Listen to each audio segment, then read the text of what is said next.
안녕하십니까. 금요일 생방송 투자입니다. 네, 요즘 연일 비가 내리고 있는데요. 이렇게 비가 많이 내릴 땐 특히 운전을 조심하셔야 그렇죠. 합니다. 평상시 운전 습관을 보면은 그 사람의 성격을 알 수 있다 이런 말도 있는데요. 저 같은 경우에는 평상시에 좀 마음이 평화로울 때는 교통법규 잘 준수하다가 가끔 안 그럴 때도 있습니다. 네. 불편할 때도 있어요? 욱할 때가 있죠. 네. 박재권 씨는요? 저는요, 제가 좀 승부욕이 있어요. 그래서 이렇게 정지선에 섰을 때 파란불로 딱 바뀌면 남들보다 좀 빨리 가려고 이렇게 좀 밟는 스타일이에요. 좀 고쳐야 되는데. 예. 민지 씨는 어때요? 민지 씨는요? 저는 장롱면허라서. 그래. 네. 실제로 이 운전 습관과 성격에 대한 분석 결과가 있는데 재밌습니다. 박재건 씨 같은 경우, 저도 그런데, 네.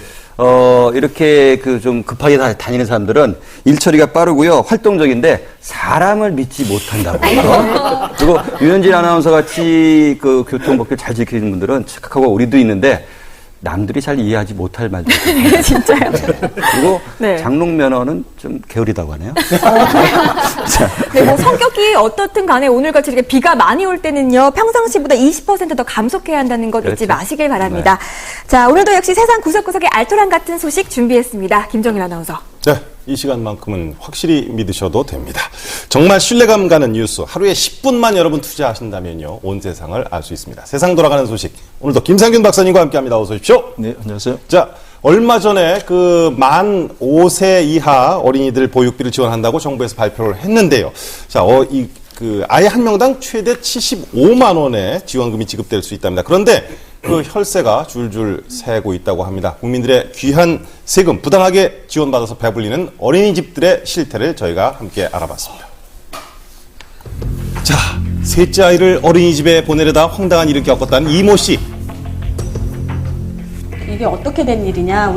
우리 아가가 거기 다니질 않았는데 왜 지금까지 이렇게 등록이 되어 있고? 둘째 아이가 다니던 어린이집에서 셋째 아이까지 멋대로 등록을 한 겁니다. 입소 서류를 낸 적도 보육료를 낸 적도 없습니다. 자, 이런 일이 벌어진 이유는 등록된 어린이 숫자만큼 보조금이 늘어나기 때문인데요. 이 어린이집은 8개월 동안 200만 원의 보조금을 챙기고도 할 말은 있답니다. 폐수체를 해줘서 이렇게 했다면 제가 진작에 처리를 했었는데. 단속된 어린이집은 지난해만 모두 1,099곳, 환수한 보조금만 68억 원에 달합니다. 자, 이렇다 보니 어린이집을 재테크의 수단으로 여기는 사람들까지 나왔는데요. 자, 통계 볼까요? 지난해 서울과 6개 광역시에서 이루어진 어린이집 매매는 1,500건을 넘겼습니다. 5천만 원이지만 아이가 한 명이 빠졌으면 거기서 100만 원이나 150만 원을 이렇게 감액하고 자, 아이 한 명이 권리금으로 계산되고 1년 새 원장이 2번 바뀐 어린이집이 100곳을 넘었습니다. 보육시설의 매매와 인가증 변경에 관한 철저한 관리 감독이 필요합니다. 자, 여러분 운전 얘기하셨죠? 지금부터 잘 보십시오. 음주운전하는 사람들을 뒤따라가서 일부러 사고를 내고 돈을 뜯어낸 일당이 경찰에 붙잡혔습니다. 자, 지난 22일 새벽 한적한 도로인데 차량 2대가 나란히 달립니다. 자세히 보니 인도 쪽 차량이 다른 차량과 살짝 부딪히고 지나갑니다. 피해 차량 운전자가 느끼지 못할 정도의 경미한 사고였습니다. 차선 변경을 안 했는데 저쪽 사고가 있었어요. 근데 그쪽에서는 이렇게 차선 변경을 했다고 하고, 근데 저는 안 했지만 제가 어쨌거나 음주였기 때문에 어떻게 할 수가 없었는데. 붙잡힌 하씨 일당은 이런 방식으로 지난 2009년 8월부터 최근까지 40여 차례에 걸쳐 1억 5천만 원을 뜯어낸 혐의를 받고 있습니다. 자, 교통사고를 낸 후 현장에서 금품을 챙기거나 그렇지 못할 경우 경찰에 신고한 후 보험금을 가로챈 것으로 드러났는데 음주운전이라는 약점을 가진 피해자들은 꼼짝없이 당할 수밖에 없었습니다.